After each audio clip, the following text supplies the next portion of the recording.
Chartered Business College's Generic Management 4. We're going to discuss the unit standard 11473, Manage Individual and Team Performance.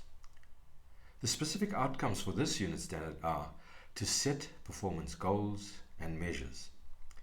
The assessment criteria expects the goals will be clear, achievable, and aligned to individual career paths and organizational objectives and legislative requirements.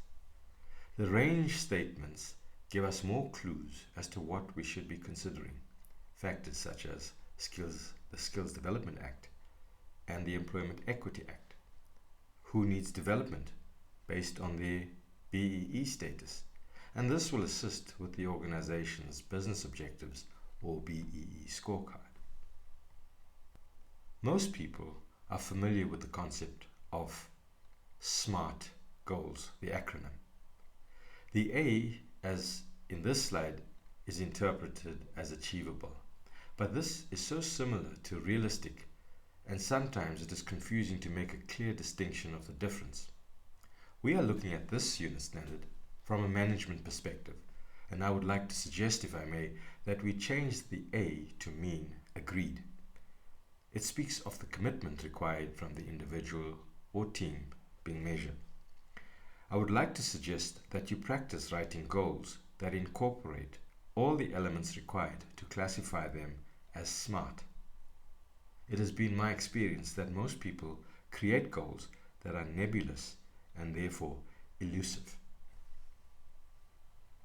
Notice that the slide suggests specific numbers, level of quality, a time frame, and even the need to quantify the risks and costs.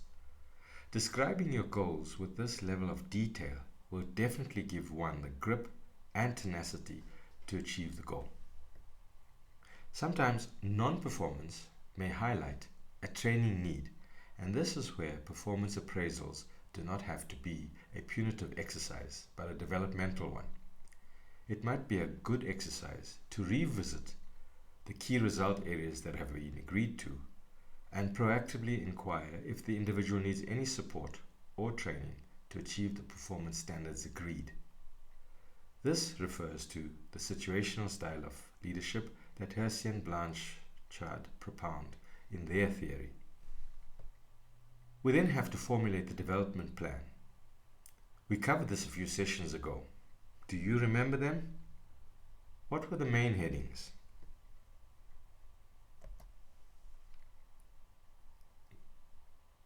The main headings were what, why, how, or who, and where, and by when.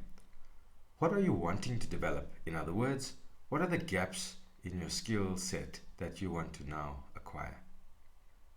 Why do you need this? The reason you will go through the pain in order to gain. How will you acquire the skill, and who will you seek assistance from? Where will this be carried out? And lastly, what is the time frame that we are going to achieve this by? Like all good managers, there is always the final step of control. How do you control, and how do you constantly monitor and follow up the plan that you have set in place for development? Giving timeous and supportive feedback will encourage and motivate the individual to stay the course, because this displays your commitment to his success. If you are exempt for the languages, then the assessment is only going to be for Unit Standard 242824, which is about applying leadership concepts in a work context.